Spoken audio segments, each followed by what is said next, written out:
You'll have to take me out of commission, cause dissing me ain't gonna get it. My self-esteem is prolific, so when I say I ain't tripping, you know. Welcome to 3-Count Commentaries. This is your host, MagMongoSlade. Today, we're going to be talking about AEW Dynamite for October 26th, 2022.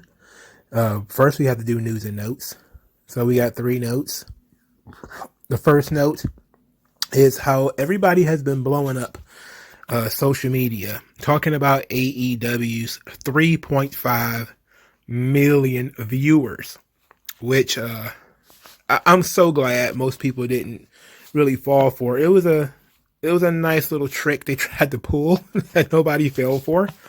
But people started asking questions because they wanted to know what was going on and how they kept seeing in commercials that there was 3.5 million viewers for AEW when sometimes the damn show didn't even get 1 million viewers. How could that be? How could it be? Somebody please explain. But the screenshot kind of gives it away. The screenshot shows year to date through October the 2nd, live plus same day, 1 minute qualifier. That's what it says at the bottom of the screenshot. So what it tells you is that AEW Dynamite from, I guess, January the 1st through October the 2nd has had 3.5 million people who watched at least 1 minute of AEW Dynamite. That means you probably watched whatever show was on before Dynamite and then just didn't change the channel in time as you was going through the dial. So whatever you going through what the fuck? You get my drift. You're just flicking through and you haven't changed the channel yet, but you're still on Dynamite. So that's one thing. Another thing, you land on AEW just to see what's happening, and then you change the channel immediately. To me, this is pretty funny. It's hilarious because it had to be called out by the same people who are forever calling out WWE fudging the numbers when they talk about attendance. Not because WWE when Vince was doing it, I don't know if they're still doing it with Triple H. But when they used to do attendance, they used to take into account everybody who's in the damn building. So the janitors, the people who are serving popcorn, the people who are selling T-shirts, the guys that's hooking up the pyro. All these people, they count as attendance, quote unquote. So what AEW is doing is taking all of the people who have ever clicked on at least 1 minute of AEW Dynamite and trying to count them as viewers, which is, to me, incredibly dishonest. But it's marketing. I get it. Marketing involves a lot of misdirection. They sourced it because they knew people might see it and actually start asking some questions. So they did try to source it. But it's underhanded for sure, But if it is what it is, man. Everybody knows this is false because when you see the show is over, you don't see 3.5 million people have watched this show. It's not realistic. It doesn't even make any sense. To be quite honest, I would think it would be more people than this that has watched AEW Dynamite for at least 1 minute, considering I think their lead-in has been Big Bang Theory, which does pretty decent numbers. Sometimes people might turn to Dynamite thinking the show was going off, and then they catch the last 2 or 3 minutes of the show or whatever. Because I know, hell, we all do that when it comes to like Monday Night Raw or NXT or something like that. We catch the last 4 or 5 minutes of Law and Order or whatever, So this kind of thing, it happens. Sometimes people land on the channel, they just don't change it fast enough. I think it's incredibly dishonest for them to try to count those people as viewers, especially if they only watched 1 minute. And some people are going to watch 3 minutes. Some people watch 4. But the 1 minute qualifier means that they watched at least 1 minute. It's incredibly dishonest. But it is what it is, because it's marketing. Just like WWE did when they did the attendance thing, it's all marketing. You want to say, this is how many people were in the building, but this is how many tickets were sold. Sometimes tickets sold don't even count towards attendance because you might sell tickets for people who don't show up. And that happens too. Sometimes you sold the ticket, but the person had something else to do. They got sick or something, they didn't come. So there's things like that can occur too. We've seen that with AEW. They have a sold out quote unquote show. Half the building is fucking empty.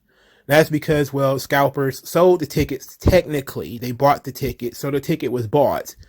Therefore, the ticket was sold. But since the scalper couldn't resell the ticket, nobody actually came to the show.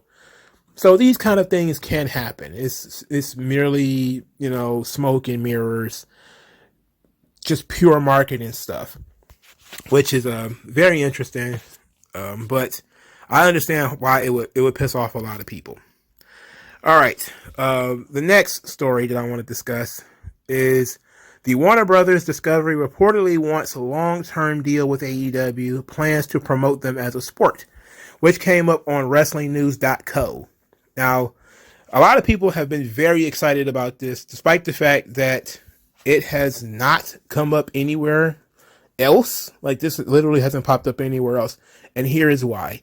Because the source for this article is John Arezzi, who is the long-term host of Pro Wrestling Spotlight. And he's been doing this for a long time, but he hasn't been a source of information in years. Like, this kind of thing has not come from Warner Brothers Discovery. It hasn't come from AEW. It hasn't come from anywhere. It's purely just something John Arezzi thinks. So here's what he had to say. He says, they're trying to make it a sport. That's what the strategy is. The strategy is that they are pushing AEW into the sports category, not the entertainment category. They're increasing that because of the new ownership, because of Warner Brothers is now Warner Brothers Discovery. Everything I hear of what's going on, even with TNT, is going to be turning into a more sports-centric network. So they are now putting their resources behind these promo announcements to increase ratings. So whether or not they're tasteful in regards to the blood and violence, there's a method to the madness. I'm privy to a lot of the insider conversations, at least on the Warner Brothers Discovery side. I have a lot of people there in high executive positions that I've known for many years that I worked for when I was in television here in Nashville. The same people who are now the leaders of Warner Brothers Discovery on ad sales front. They see this property, AEW, as someone they want to be in business with long term. They had a contract which was absorbed by them when they merged that wasn't the sweetest deal for TNT and TBS. It was kind of one-sided. So now they are trying to do is to kind of collaborate and work together so they can work out on the next long-term deal with them. I can't get into it too much, but there's a lot of faith behind the AEW product right now from folks at Warner Brothers Discovery. Now, there's no doubt that some of this is probably true. As we know, the chief content officer of TBS and TNT came out recently and gave AEW their flowers in terms of their ratings. But said that they want to create shoulder programming for AEW that didn't involve a wrestling ring. Well, I don't see them doing that for Major League Baseball or anything else. So the question of whether they would see AEW as a sport, I think that's a smart way to do it, because I think that's how Fox sees WWE. They try to treat it like live sports, because live sports generate higher ad rates.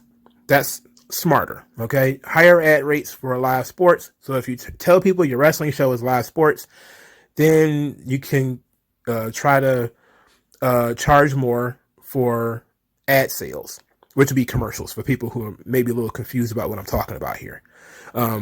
Commercials cost money. So that makes sense that they would try to run it as a sport.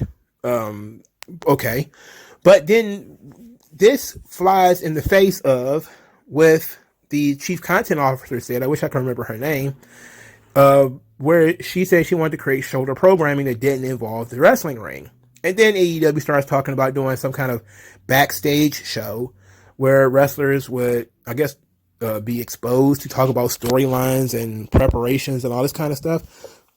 And I say, well, look, a Total Divas type of show or some kind of backstage program, that doesn't really play into the whole sports-centered vibe.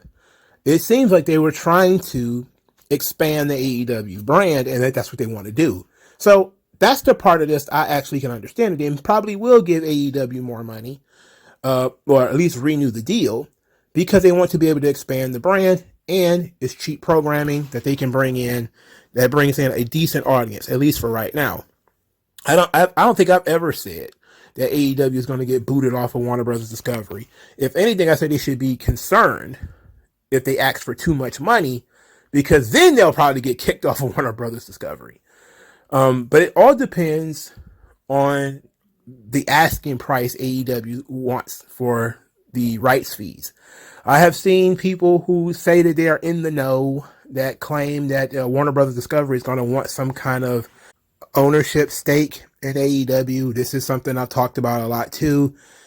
Probably over a year ago, when it came out that the USFL was bought by like Fox or something like that, because they was losing out on the NFL or whatever, and NBC has the XFL, so they have their own network. So now you're trying to have these networks have their own football leagues.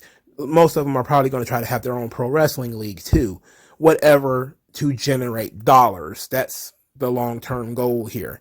When AEW stops generating dollars for Warner Brothers Discovery is when they'll boot it off the air. Right now is not the right time, even though the numbers have gone down year over year, even though they're not as strong as they were last year. It's still probably doing better than whatever else they could put in this time slot, which is the goal. A lot of people, and I know I just said this when you talk about being number one every week, that's not really the goal. I've learned from people that I've watched, talk about TV ratings, that a lot of what gets shows canceled is, one, the show being very expensive, meaning you have to pay the writers, actors, directors, whatever, tons of money. This would got very, very popular shows like Friends and Seinfeld and all those shows canceled, because for starters, they had been on forever.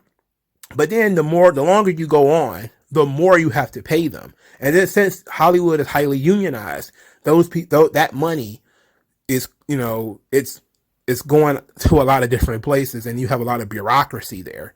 So you have like the unionized writers and the unionized actors and the unionized electrical guys and all that kind of stuff. The cost of a show increases dramatically. That's what makes wrestling so appealing, is that it's not unionized. Therefore, you can pay a little bit more. And then, of course, the wrestler's going to get paid a little bit more. But it's not as ridiculous as you have to pay Jerry Seinfeld or, something like that, hundreds of millions of dollars to come back and act on this show again. So that's one thing, is the cost of the show. The second is going to be whether you can find something else that can fill this same time slot for even cheaper and draw either the similar ratings or greater ratings. Now, this means that you're not really in competition with everything else on television. You're in competition with anything else that the network might have access to that they could replace you with.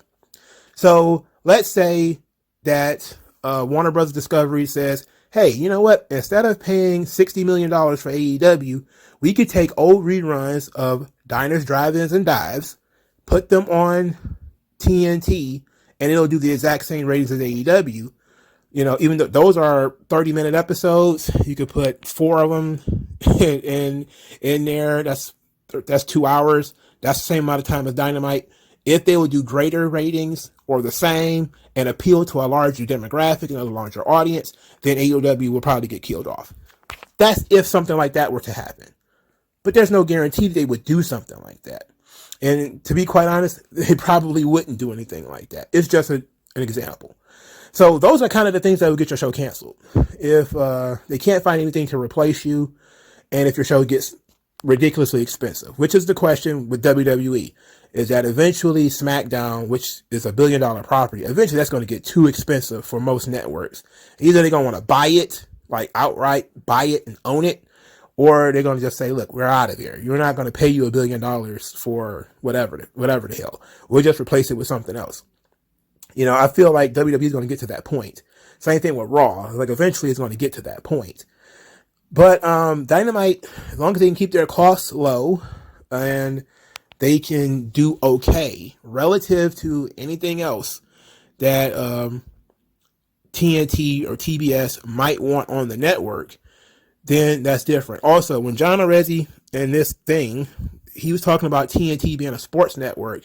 I'm sorry, Dynamite is on TBS, right? Dynamite is on TBS and not on TNT. TNT has Rampage.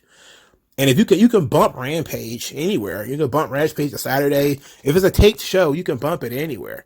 Now, I've heard that Tony Khan wants Rampage to be live from a certain point of this year forward. That's not really his call.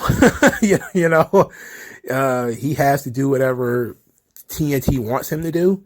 But if he can get that done, that'll be good for him. Live is always better than taped, because live sports always better than taped sports. So that's fine. So all of this is speculation, because John Arezzi is a guy that, even though I know his name, I really have not heard him be a good source of information on this kind of stuff in a long time. It's also not something I've seen pop up anywhere in any type of trade magazines, no Deadline, no Variety, nothing like that. Third, if this was true, AEW would be tweeting it out and talking about it extensively, because this is right up their alley for things that they're interested in. So, take it for what it's worth. If that's what you want to believe, you can believe that, but it is what it is, essentially. Now, the third thing, a crazy thing is, here comes a new challenger. I have a fourth one, because as I was looking up that John Arezzi piece, I stumbled across something else. But let's talk about the third article. All right, so AEW was named Fast Company's second annual Brands That Matter list. So this is a press release from AEW. It says, Fast Company announced today that All Elite Wrestling was named in its second annual Brands That Matter list, honoring brands that communicate and demonstrate brand purpose. The award honors companies and nonprofits that have achieved relevance through cultural impact and social engagement, and authentically communicated their missions and ideals. AEW was honored among 145 companies, including large multinational conglomerates, startups, and nonprofits that give people compelling reasons to care about them, offer inspiration for others to buy in. All 145 have found an ability to forge an emotional connection with customers, whether leading on the environment or pop culture, engaging B2B customers, or responding meaningfully to current events. This year, we've expanded the Brands That Matter program to evaluate honorees in the context of how they matter in the category in which they compete for people's attention or loyalty. The result is a wide-ranging list of honorees that are making their mark on culture and through social impact, said Brandon Vaughn, Fast Company's editor-in-chief.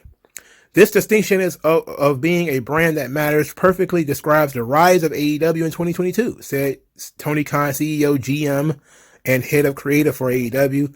For the first time in more than 2 decades, professional wrestling fans have a legitimate competitive alternative to mainstream wrestling, and we've not only reviving the interest of lapsed fans, but also generating the fans of tomorrow with a world-class roster of incredible athletes and creative minds. This is an award earned by every wrestler on the roster, every producer, every coach, everyone backstage making our shows run seamlessly, every fan in the arenas, and every viewer watching around the world.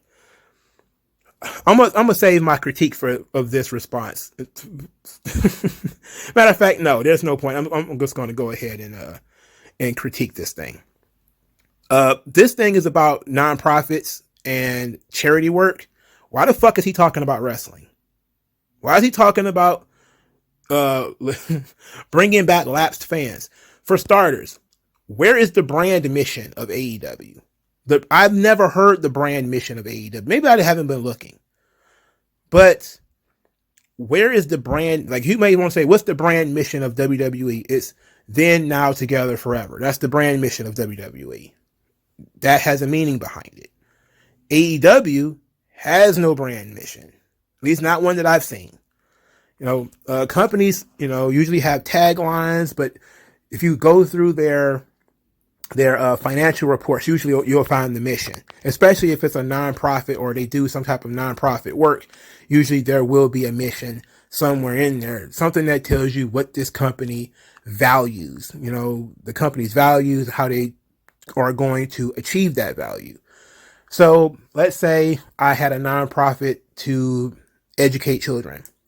I would say illuminating the minds of the youth by providing affordable educational opportunities. And then you ask me how I'll do that. I'll say free books. I'll say free this, free that, whatever. Right? Okay. Where is all that for AEW? I don't see it. I don't see it. So, now some people have brought it to my attention, and it's true that Fast Company was indeed tied up in a payola scheme. I don't know how long ago this was, but it did pop up on upon a Google search that there was a contributor to Fast Company, and it says, this was from the outline. It says, one of them, a contributor to Fast Company and other outlets who asked not to be identified by name, described how he had inserted references to a well-known startup that offers email marketing software into multiple online articles in Fast Company and elsewhere on behalf of a marketing agency he declined to name. To make the references seem natural, he said he often links to case studies and how-to guides published about the startup on its own site. Other times, he'll just praise a certain aspect of the company's business to support a point in an otherwise unrelated story. In other words, Fast Company was apparently one of many. I think Business Insider was another one. And there were several. Entrepreneur. There was another bunch of companies that are in trade magazines that were involved with payola. Basically, bloggers would get paid. And since they get paid shit rates anyway by these companies to write these articles, they was basically side hustling by taking side money from companies and then smuggling those into these articles. This stuff, I'm not surprised at all that it happened, and I have no evidence whatsoever that AEW did that. Okay, for the record, I'm not saying AEW did that. I'm just saying that there are people who are saying you can buy your way onto these lists. That's what they mean. That a lot of these times these bloggers or something like that are very underpaid, and if you offer them a little bit of cheese on the meat, they will put you in. It can happen. I'm not saying it did happen. I can say this. I went to Fast Company's website and I put AEW in the search bar and found absolutely nothing about AEW. I did not see them talk about AEW at all. Just to check, I put in WWE. There's articles going all the way back to 2011. Some stuff about WWE being involved with UNICEF, which I had no idea even occurred. This would have been like 2015, 2017 or something like that. So for them to give AEW this grandiose support, there's nothing about AEW on their website. So I found that to be interesting. So it is what it is. Maybe it's going to be in some kind of print version that hasn't come out yet. And it's not, I'm willing to give them the benefit of the doubt. I'm willing to give them the benefit of the doubt and say, maybe it's just not up yet, but I ain't saying it's payola. I'm just saying I'll look to see what they say AEW actually did. Like they do charity work. They absolutely do charity work.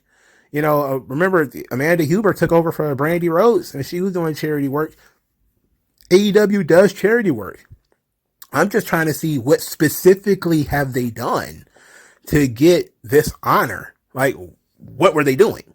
And maybe I don't know where to look. Maybe I'm looking in the wrong places. Maybe somebody else, some other smarter podcaster with more time will figure it out. But I ain't see shit. So I ain't see shit. So it is what it is. All right. Was that the third article or was it the fourth? Well, there's more because every time I pause, there's more stuff popping up. So we're just going to keep going. It's going to take me forever to get to this damn show anyway, right? All right.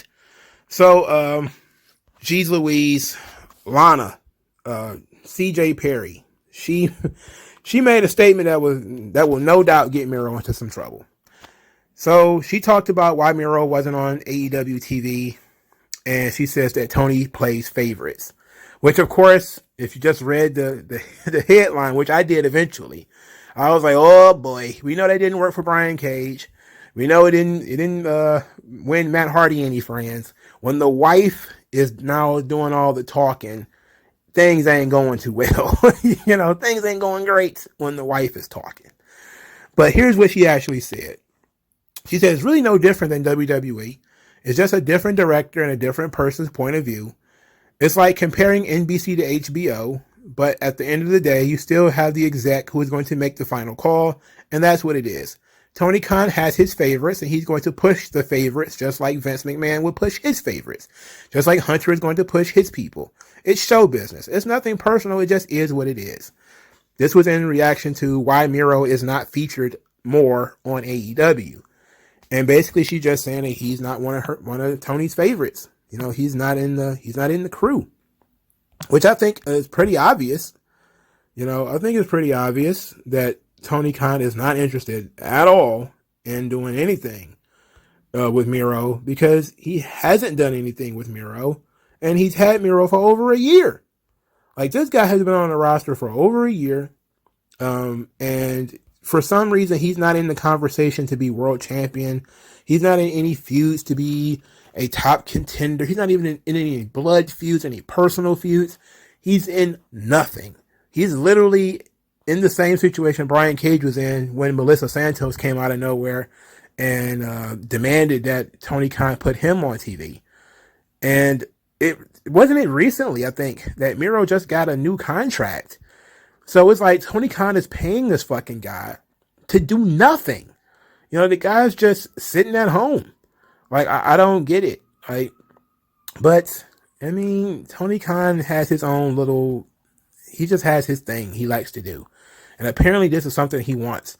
He just wants to have the toy in the box. He doesn't really want to let the toy get away, because I guess he's afraid that if, the Redeemer goes back to WWE, which is not guaranteed that he would, he might become a big star again or something like that, which he probably wouldn't.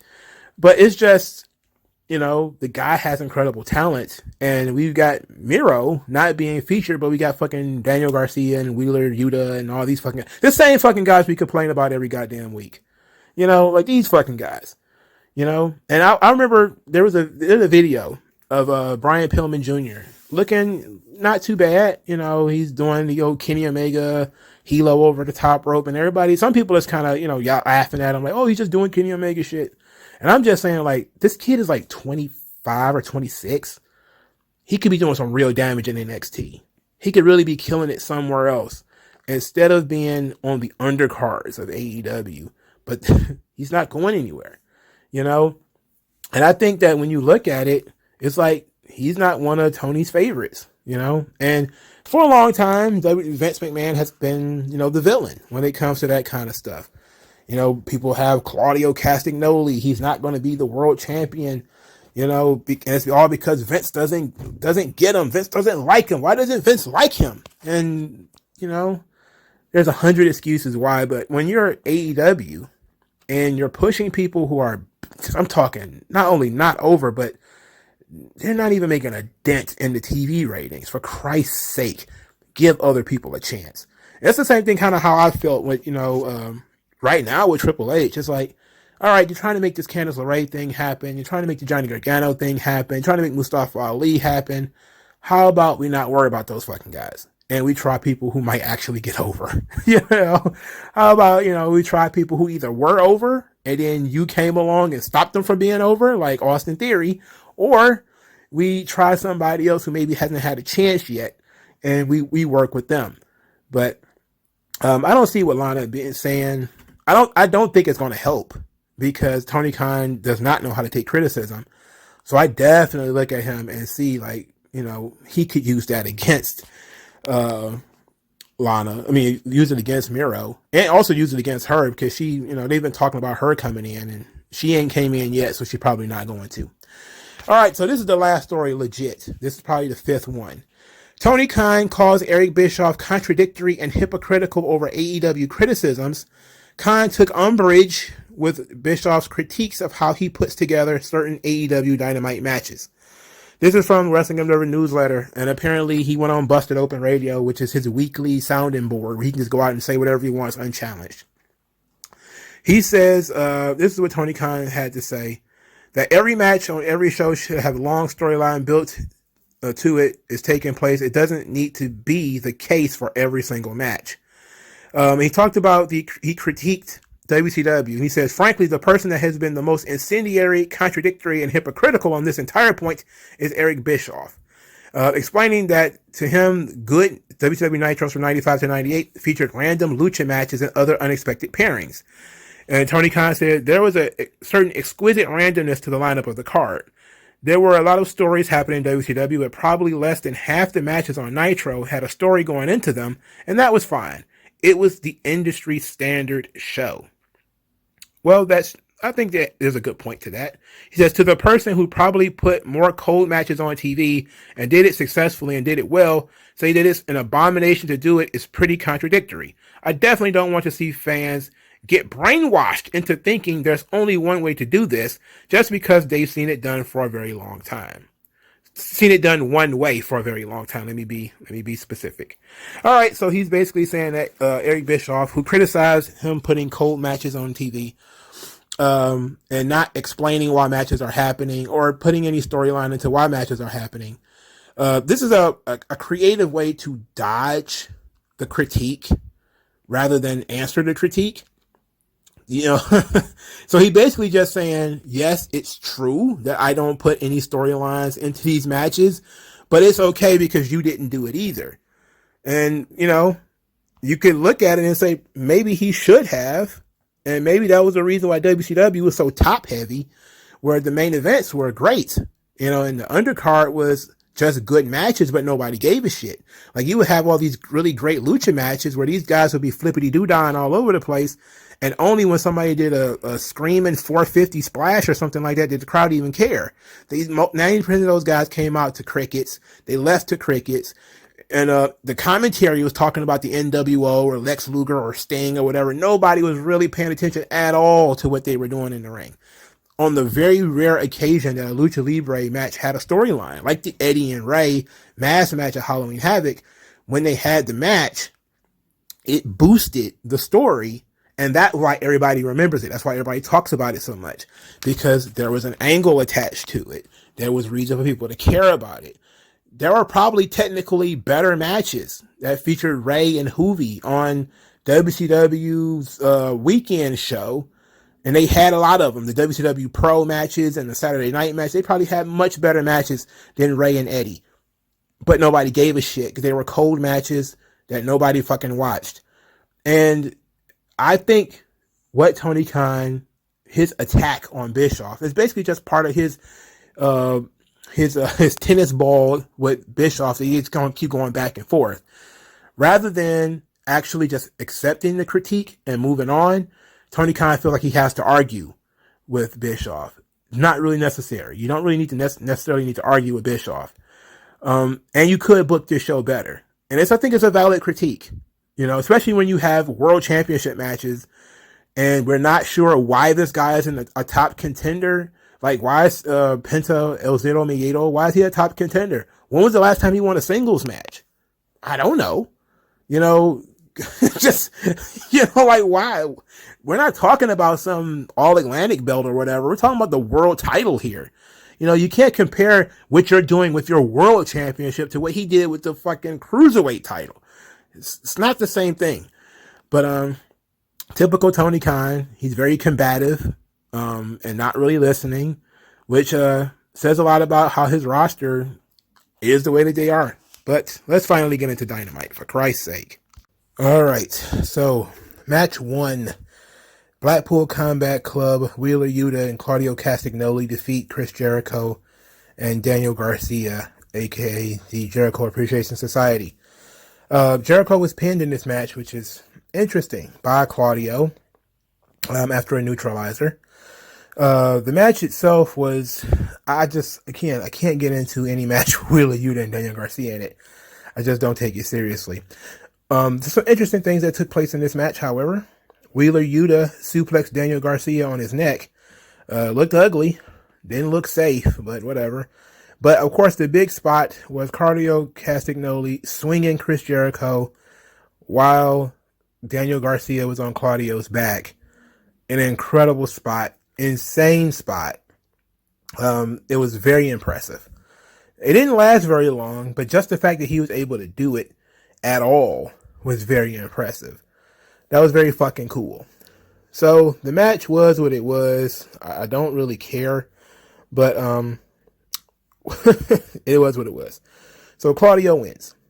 So we go from there to Bryan Danielson, who's backstage. He's frustrated by losing to Jericho, frustrated about Daniel Garcia betraying him, frustrated about Wheeler Yuta talking back to him.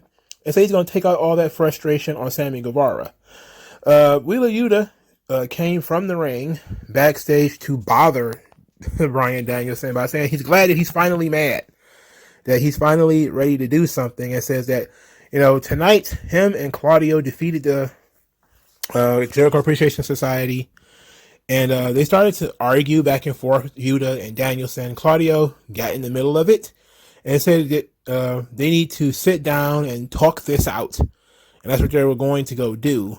And so they did that. The Jericho Appreciation Society were very upset about Jericho losing.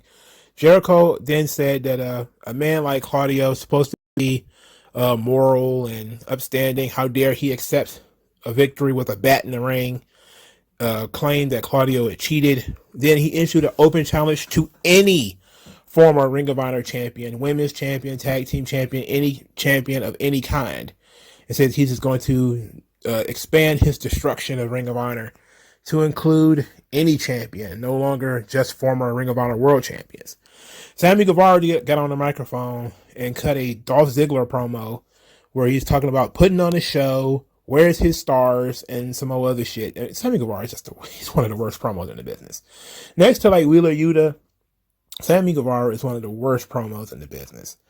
He's just not good. Also, the sound was absolutely garbage for this segment. For the first, 15 to 30 seconds, the audio was echoey. And look, I'm not one for discussing trash audio. I mean, it is what it is when it comes to my audio, but I'm very, very low technology. This is a multi-billionaire running a company here 3 years in, and their audio is still one of the shittiest in the business. They need to really tighten up on their production budget. Anyway, later in the night, Bryan Danielson defeated Sammy Guevara in a match that was definitely too long, that featured Sammy Guevara doing more gymnastics than the female Olympics team. He just did, it was just, every time I looked at the screen, he was doing a handspring or a flippity do. It was just ridiculous amount of flips. It's just kind of an absurd amount of flips. Anyway, Guevara lost, of course, via triangle choke with the elbows to the head. So Bryan Danielson at least won a match. So that's a positive. At least Danielson at least won a match, which is good. I like Danielson winning. So I think somebody on Twitter asked the question. I feel like that question is a really good one. Is what is the end game here for the Jericho Appreciation Society versus the Blackpool Combat Club? Since they've already done the blood and guts, what is the end game? Where do we go with this? Okay, so we're going to keep having matches between these two factions. To what end? They've already, what we thought the blow-off match would be was a match they had back in May? June? I don't know how long ago it was. But it was a while ago, between these same two factions. So I'm very interested in what kind of blow-off we would end up having. And plus, I think they already had a Stadium Stampede match, too. That was a match where they scrambled Danielson's brain.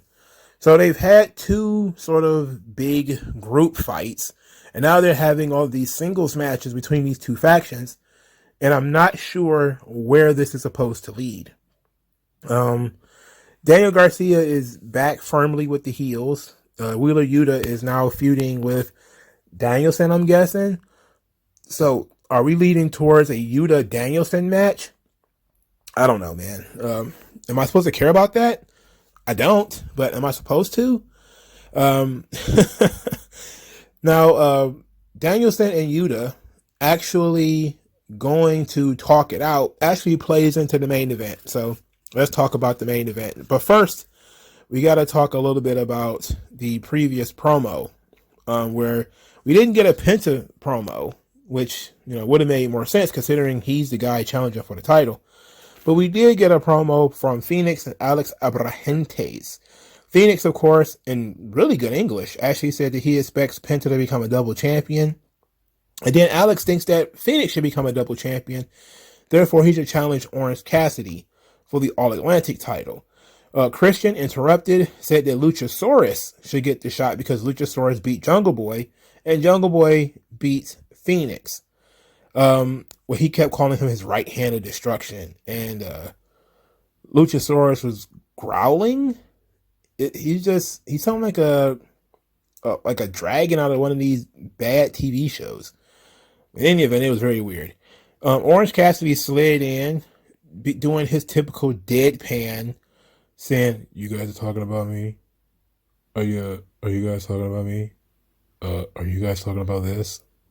Is this what you guys are talking about? Oh, really? Then, how about next week? We do it. We do this." So, I guess it's a triple threat match. It's like, okay, sure, whatever. Whatever. So, this leads to the main event, because they were talking about the main event, even though Phoenix didn't show up or do anything. Jon Moxley defeated Penta El Zero Miedo with the Death Rider. Solid match. I like both of these guys. You couldn't have picked a more obvious, match for Moxley to win. It's like, shit. I think that he probably could have hit Moxley with a comet, and he still would have kicked out at this point because, they're not taking this title anywhere. There's something to be said about, I know we've been criticizing Tony Khan, but this is a really legitimate criticism. Why have this match without any type of storyline build to it? You didn't have Penta win a number one contenders match. This is like some shit Vince would have did with Superstars in like mid-96. Shawn Michaels versus Justin Hawk Bradshaw for the WWF title at Superstars. Like, this fucking guy's not going to win. But I'm 12 years old, so I'm all in. I'm going to buy into the maybe it's going to happen. But now I'm almost 40, and I'm looking at this thing and saying to myself, just no way. This is a waste of TV time for you to. I mean, the guy's not even really. Is he even on a winning streak? Penta? I'm talking about solo matches. They're just trying to capitalize off of Penta being sort of hot from Triple Mania and him winning Villano for his mask. But if you have to be a really, really, really diehard wrestling fan to even know or care about that. If you are just a generic run-of-the-mill, I'll watch Dynamite if it's on, you don't know who Villano 4 is 9 times out of 10. Therefore, that doesn't mean anything to you. Therefore, him winning that match meant nothing to you. So him getting this match meant nothing to you. Because you only know Penta as being like a mid-card tag team guy. Not as a dangerous singles performer that Jon Moxley should be concerned with. They did some stuff anyway, so it was fine. I thought they were going to actually add something to Moxley's game. They had him use the King Kong Lariat, which they're calling it the same thing that gave Hangman Page a concussion just the previous week. They had Penta kick out of it this week. When Hulk Hogan knocked out Antonio Inoki with a clothesline by accident, that became his fucking finish. Like the Axe Bomber. Like when he knocked out Antonio Inoki with a lariat, that became his finish. When Stan Hansen almost took Vader's eyeball out of his head with a lariat, that was Stan Hansen's finish. You'd think that a company that kind of prides itself on realism and sports-based presentation, you would kind of feed into that. Like when Owen Hart supposedly, even in storyline, kicked Shawn Michaels in the back of the head. That became an important piece of business. Them having Moxley use the same move on Penta and then kind of not, feeding into that. Missed opportunity. Not a huge missed opportunity. I'm not going to, wreck them over the coals for it. But it's a missed opportunity to tell a story about how dangerous Moxley's lariat is.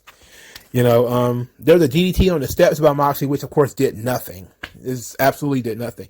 I mean, he DDT'd him on the steps and then hit the move that knocked out Hangman Page. And still, he kicked out and nothing occurred. Penta hit the package power driver. Also did his signature arm breaker, which was a pretty cool move that he used to do in Lucha Underground. Which when when people are forced to sell it, is a really good move to have in your arsenal because it looks very cool. He used to break people's arms with that move. And it took about 2 or 3 years for me to actually get over it. Like hey, that would have been cool. Like, imagine somebody like Shawn Michaels going to a different company, doing a super kick as like a transition hold or something like that. That's just, it took a while for me to get used to. Like, it's not that big of a deal for him to do that anymore. Anyway, Jon Moxley hit 2 butterfly suplexes that were supposed to be double arm DDTs in order to win the match. Now, we have to back up a little bit to talk about MJF because MJF is turning babyface. He turned babyface. So MJF was doing a stand-up interview with Renee, and I thought he was just going to tear Renee apart being the wife of Jon Moxley. That's what you would expect. But that's not what happened. And first, he just mocked how Jon Moxley walks. Then said that Jon Moxley was mid and told Renee to shut her mouth. And then said that that rat, William Regal, told him that he needed to use the Dynamite Diamond Ring to win. And he said that he doesn't need it, and he promised that he's not going to use it, but said that, hey, just because he said he was going to earn it didn't mean he was going to promise to wrestle the match clean. And said that he's not going to use the Dynamite Diamond Ring because the only thing he's ever needed was a grudge to succeed. And he's got a lot of them. And he's going to be fighting all the scumbags who said he wasn't good enough. This is a babyface promo. At this point, Stokely Hathaway, I want to say Carmichael, so bad, comes out there. He interrupts. MJF is a little perturbed that Hathaway came out there and got in his face. Anyway, MJF said he's going to throw Hathaway some bail, but said that he 100% does not want the firm to touch Jon Moxley. If they do, they are fired. And so Hathaway sort of understands. But after the main event, the firm jumped Jon Moxley. Jon Moxley won. They jumped him, beat him up. MJF came out and he paced on the ramp. Bit his fist. Was looking real conflicted. Even the sock face idiot Excalibur. He's conflicted. Will he? Won't he? What is he going to do? And then all of a sudden, MJF runs to the ring. He doesn't really hit the firm as much as he just moves them around. He pushes all of the guys out of the way. He grabs Stokely, tells Stokely that they're fired. They immediately jump MJF, kick him in the head, then proceed to beat him up and powerbomb him through a table. So they put together a stable on retainer for MJF, did nothing with it, and then used the stable to turn MJF babyface. And I'm just floored by the decision making. The decision making to make MJF a babyface. They were already leaning in this direction too far with all of the, victim stuff that they were doing with MJF. The storyline with him and William Regal, which led people to believe that MJF was some kind of victim, that he had been led astray and put upon by the WWE and William Regal. And, everybody, he's trying to overcome all of these doubters. They kind of did the same thing with CM Punk, where he was the kid CM Punk walked out on. And these are supposed to be villain origin stories, but we know how twisted people are today. They see these kinds of things as sympathetic, and if you're a sympathetic, babyface, right? So now there's no way you can twist this to be some kind of plot. Like, maybe if he took one kick to the face and then that was it, you could say, all right, maybe it's a plot by MJF. But now it's like, there's no way. Once you powerbomb them 100 times, beat them up, powerbomb them through the table, you would have to be as dumb as Impact was when they did that, what was that, Aces and Eights? Where they had Bully Ray get his ass absolutely kicked, and then he became the leader later on. It was like, I had to take one for the team. I'm like, what? Come on, So MJF turns babyface. It makes no sense. It didn't come out of nowhere. This is kind of where they were going with it. But I'm just floored that they took their top heel and made him a babyface and didn't have anybody to replace him. And because if you look at the firm sucks. They're full of people, none of whom can fill MJF's spot as a top heel. This sucks. Now, AEW doesn't like to do traditional storytelling. So maybe they consider MJF still a heel, but the firm are also heels. And MJF is now going to fight the firm and also the Blackpool Combat Club and Jon Moxley. And the Blackpool Combat Club are also baby faces. And somehow still be a heel himself, still walking around with his tallywhacker out talking about, are you the devil worshiper? Are there any devil worshippers here? I'm just kind of like, I don't know. For some of these people, they think, it's quote unquote complex storytelling for you to have sympathetic heels, heels who have their own heels, and, they're baby faces sometimes, heels other times. No, that's not what wrestling is supposed to be. Wrestling is black hats and white hats, as Rick Rude once said. Either wearing a black hat or you're wearing a white hat. There are no gray hats. All right. I know some people seem to think that there are gray hats. There are none. So we're in a bold new area where they're probably about to destroy MJF's character. Because, look, the guy's tremendous. He's a great promo. He's a great wrestler. But if your booking is shit, it'll cover all that up. And they're not doing a good job. Now, they're playing it to the crowd. The crowd wants to like MJF. So, therefore, they're going in that direction with it. But this is definitely one of those times where you need to resist what the audience wants to do. Because it's not going to work. You need to have top heels. He was your top heel. And now, if you're Moxley, you're sitting there as who you were, the top babyface. And now you got a rival top babyface in MJF, who is probably going to get better reactions because he's freshly turned and he's never been in that spot before.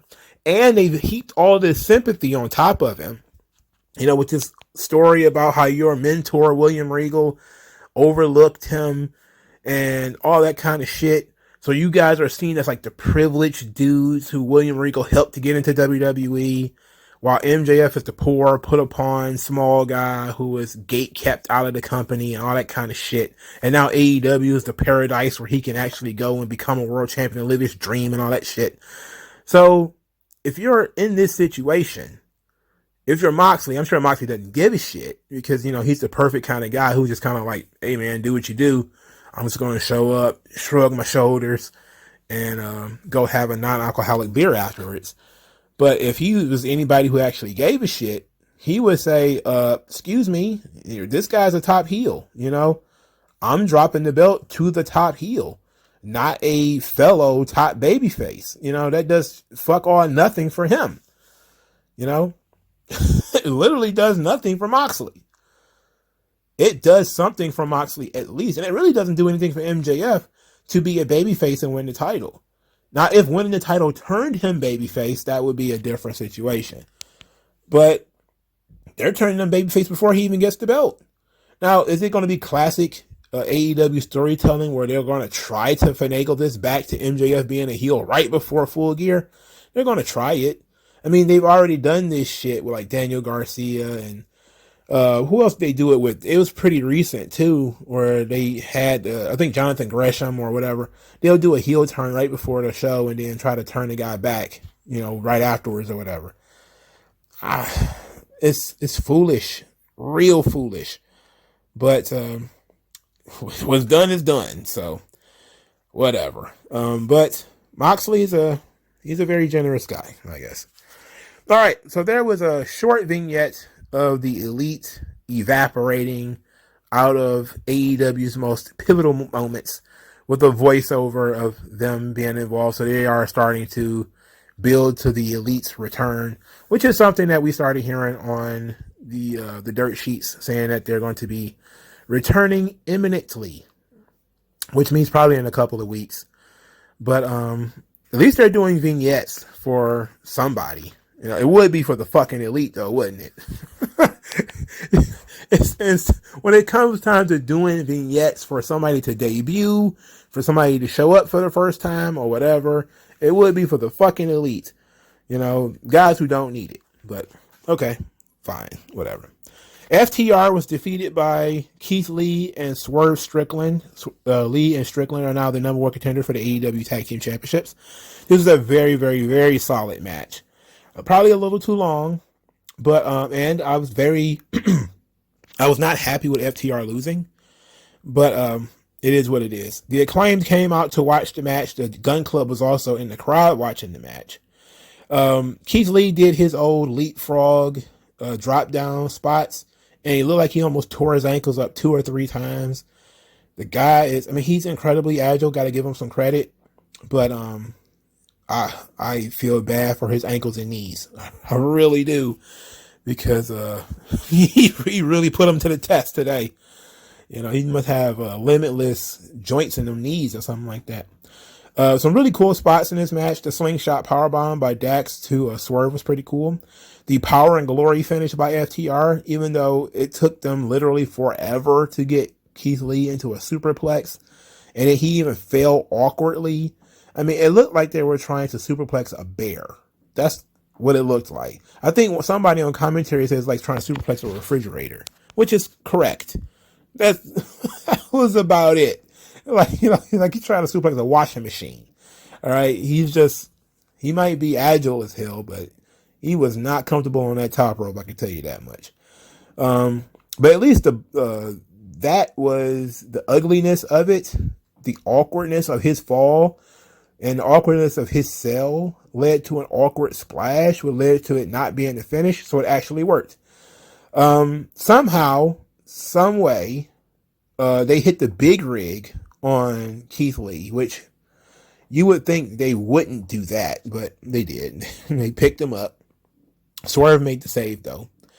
After the Big Bang Catastrophe, or the BBC, or I think that's what he's calling it, Keith Lee, the Gun Club actually snatched Dax and was holding him outside the ring so Dax could get pinned inside the ring. Also, Swerve hit Dax in the nuts before the finish, so I'm pretty sure Swerve and Lee are going to argue about the nut shot. In any event, Keith Lee and Swerve Strickland won the match. Likely FTR is going to go off and defend the Ring of Honor tag team belts against the Gun Club. But FTR loses to Lee and Strickland. That is not good. That's not good. FTR has not had a match on AEW television in forever. And then when they do, they lose. What?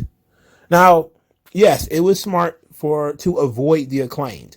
I think that having FTR wrestle the Acclaimed probably wasn't the right idea, especially if it's not going to be a pay-per-view match. It probably wasn't the right idea. Mainly because the Acclaimed are really over as babyfaces. You don't want to undercut them by having them wrestle FTR. You do want Lee and Strickland to win the match. And I appreciate at least that they cheated FTR and paired them off with the Gun Club, who are not bad. The Gun Club aren't awful. So FTR can get their win back. They can actually blame the Gun Club for their loss. I can understand it. I just don't like it. I would have preferred if FTR had been winning matches and then, you know, they lost. But since they hadn't been on Dynamite in forever, it wasn't a good look that they had their first match on Dynamite in like over a month and they lose. That wasn't too good. But they're going to have match 3 of Lee and Strickland versus the Acclaimed. I don't know. Am I thrilled about that? Not really, no. I'm more excited for FTR versus the Gun Club than Lee and Strickland wrestling fucking the Acclaimed again. You know, I'm not thrilled with that one. All right. So we got a Soraya promo. She was chit-chattering with Renee. They was catching up on old times, which is, not the appropriate time to do that. It's live television. Britt Baker comes in and they start bickering and arguing or whatever. So Renee then says, you guys have got to stop this. If we're going to do this, we got to do it the right way. And it set up a promo segment for them next week. So they're going to have a sit down next week. Speaking of sitting the fuck down, Matt Taven. Jesus Christ, Matt Taven. Matt Taven accepted Wardlow's open challenge. He ran down his resume, saying he won every championship in Ring of Honor. He's new to AEW, but he's there to win championships. Wardlow says that he doesn't care about Matt Taven's history. He can scream his name as loud as he wants, but his success means nothing when he's in the ring with him. And that Matt Taven is going to get powerbombed, which of course we know that he is. Matt Taven, Mike Bennett, and Maria Kanellis signed to AEW literally 2 days ago or something like that, a day and a half ago. And they're about to do jobs already. It's such a weird thing that AEW does where they hire people, bring them in, and immediately feed them, especially to the TNT champion. Almost immediately. They did the exact same thing to Jay Lethal. Exactly the same thing. You bring in a guy. Look, I hate Matt Taven. I don't give a fuck about Matt Taven. It's the principle. And it's a pattern that I'm noticing. That he hasn't wrestled on Dynamite yet. He's kind of been booted over to Rampage immediately. All right, Matt Taven, we'll give you money, but go over here. I literally celebrated when when I found out Matt Taven had signed a contract to AEW. Man, I popped me a can of sparkling water.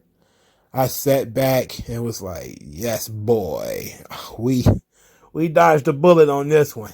Triple H can get a little markish, but we dodged a bullet, baby. Matt Taven's on Rampage. I don't watch Rampage, so this is fucking awesome. All right. I like Wardlow. I really do, but I don't like him enough to watch Matt Taven. So see you later, Galligator. That rules. It is what it is, though. Riho was defeated by Jamie Hayter in a match that was literally long as hell. The match was literally so long. Like I was reading something during this whole thing. I literally forgot the match was on. I heard the bell ring. And then I looked up, Jamie Hayter had won. I don't even remember what she won with. I didn't even write it down. I did not care about this. They kept talking about how this was a grudge match. I was like, what's the grudge? They had, 2 matches prior or something like that? What's the grudge? Riho has been out of the country for most of the year. What's the grudge? Jamie Hayter's been losing to anybody on the roster for most of the year. What's the grudge? What is the grudge between these two? Did, Jamie Hayter steal Riho's doilies? What the hell is the grudge? Why are they fighting each other? What's the heat? You tell me that there's heat, but I don't know what it is. I watch this show every fucking week. I don't understand what these two have heat for. And this match was long as hell, and I didn't care. So y'all gonna have to excuse me. I have no in-depth analysis on Jamie Hayter versus fucking Riho, and I'm gonna be honest, I don't think anybody cares, but I don't. So Toni Storm came out, however, and essentially mimed that she's gonna that she wants to fight Jamie Hayter for the title. All right, fine. I could have used a Toni Storm promo. I mean, they're doing everything impossible to make these people not interesting. They're going out of their way to make the pretty girl not interesting. I don't know. Sound like a man who don't get no pussy to me. All right. Eddie Kingston. The first time he's been on Dynamite in forever. And there's apparently some storyline where people are worried about him. And I'm like, what's going on here? There's more Rampage garbage that they dumping on Dynamite. Eddie Kingston had a fake smile on his face, talking about how he's having a blast and that everybody should stop worrying about him. And they should talk about Moxley. Then he says that Penta's his friend, Penta's his boy, but he think Moxley got it. And then said he doesn't want everybody, he wants everybody to leave him alone. I'm like, what? Where is this going? What's this leading to? Maybe we should have been forewarned about this. But I don't know. It's AEW, man. What am I asking about? All right, last segment, Darby Allin and Jay Lethal. Darby Allin had explained to us why Sting hasn't been around. said that he wasn't happy. He wanted to crawl under a rock and die or something like this. And Sting said, "You can't do that. You're Darby Allin." And Darby Allin was like, "Why not?" Said that he wanted to prove himself by himself, so Sting left. And then said that Jay Lethal wants to talk about his biggest weakness, but he knows what his biggest weakness is, and it's always been himself, how he lives life with no safety net, yada, yada, yada. Jay Lethal cut a promo, says that he shouldn't focus on who they were going to bring, who knows his biggest weakness and all that stuff. He should focus on the fact that they have a match. Sanjay Dutt actually appeared on my television. I malfunctioned. I didn't pay attention to anything that he said. I just literally just like, and I didn't boot back up until he was off screen. So I don't know what the hell he was talking about. Don't care. All right. So that's AEW Dynamite. A lot of people I don't like being pushed to Rampage with rules. Not getting to watch Wardlow sucks. The matches were really on this show. But I gotta say, from a in-ring action, it was kind of hard-hitting from the first match to the main event. I'm pretty sure Sammy Guevara is going to cry in the car after working with Bryan Danielson and getting his chest beat in and his face stomped. And Danielson was being as nice as possible with the face stomps, too. He was being as genteel as possible. Like, I've seen Danielson stomp people's heads in where I thought the eyeball was going to get pushed to the back of their fucking head. But when it came to Sammy Guevara, he was very politely putting his foot on his head. So, he didn't want Sammy to cry. But it was a pretty hard-hitting night. MJF turning babyface with some of the dumbest stuff in the world, especially when he was your top heel. You have no one to replace him. But we're gonna let it play out, But what do you guys think? Let me know in the comment section. Like, share, subscribe. I'll talk to you guys later. Peace. MongoSlade. Best house I ever drew, Daddy.